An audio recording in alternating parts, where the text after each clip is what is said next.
సంతానం లేకుండా పోవుగాక అని శపించాడు. తర్వాత కైలాసానికి వెళ్ళాడు. అక్కడ పరమేశ్వరుడు పార్వతితో ఆనంద నాట్యం చేస్తూ భృగువు రాకను గమనించలేదు.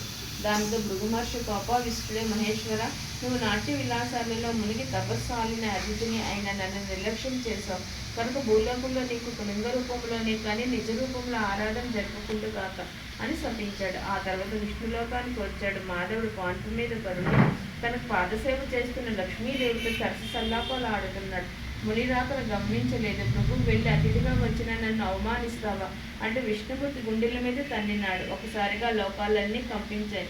సముద్రాలు కలిగిపోయాయి. భూమి దద్దరిల్లింది. అయినా శ్రీ మహావిష్ణువు రవ్వంతు కూడా ఆగ్రహించక పరమశాంత స్వభావంతో లేచి మునికి నమస్కరించి, మునీంద్ర, మీ రాక చేత వైకుంఠమే పావనమైనది. మీ రాకను గమనించలేని నా వినయాన్ని మన్నించండి అంటూ భృగు మహర్షి పాదాలు వచ్చి కాలిలో ఉన్న జ్ఞాననేత్రాన్ని చిదిమివేశాడు.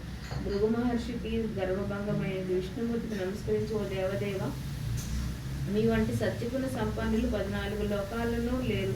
నా అహంకారాన్ని మన్నించండి. మీరే లోక సంరక్షణకు తగినవారు కాబట్టి భూలోకంలో కలి ప్రభావాన్ని నశింపచేసి ధర్మరక్షణ చేసి ప్రజల కష్టాలను తీర్చడానికి తప్పకుండా అవతరించాలి అని ప్రార్థించి తిరిగి భూలోకానికి వచ్చి మునులతో త్రిమూర్తుల్లోని పరమసాత్వికుడు శ్రీమన్నారాయణుడే, అతడే యజ్ఞఫలానికి అర్హుడు అని నిష్కరంగా చెప్పినాడు. మునులందరూ సత్రయాగం చేసి ఆ ఫలాన్ని యజ్ఞపురుషుడైన గోవిందునికి దారిపోతున్నారు.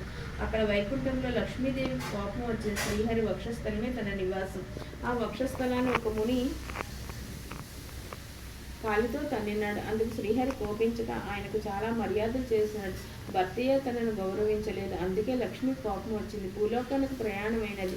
లక్ష్మి లేని ఇల్లు కళావిహీనమైంది. ఆమెకి వెతికి తెచ్చుకోవడానికి భూలోకానికి ప్రయాణమైనాడు కేశవుడు.